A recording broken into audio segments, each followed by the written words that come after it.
बघितलं तर मग मालिकेच्या पुढील प्रोमोमध्ये आपल्याला असं पाहायला मिळणार आहे की अस्मिता सायलीला म्हणते, आता तुझं तोंड बघत जेवणं ना मला खूप कठीण जाणार आहे.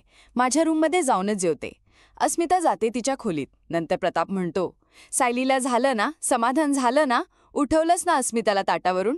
पुढे अर्जुन पण म्हणतो, मानाही जेवायचं नाहीये, मी नाही जेवणार. हा सगळा प्रकार कल्पना बघत असते. सायली म्हणते त्या दोघांना, नाही थांबा, माझी शपथ आहे तुम्हाला. कोणी न जेवता उठलं ना तर मी फक्त आज रात्री नाही, पुढचे 3 दिवस अन्नपाण्याचा त्याग करीन. बघा, हे ऐकून अर्जुन प्रताप तर अजून हवालदिल होतात. नंतर कल्पना एक ताट वाढत असते. ते बघून प्रतिमा म्हणते, हे तू कोणाचं ताट वाढतीयस कल्पना? कल्पना म्हणते, ठीक आहे, मला माहिती आहे की आज अस्मिताच्या बाबतीमध्ये जे काही घडलं त्यात तिची म्हणजे सायलीची काही चूक नाहीये. मग जर का चूक नाहीये तर मग शिक्षा का भोगायची? जेवून घे, असं बोलून कल्पना जायला लागते.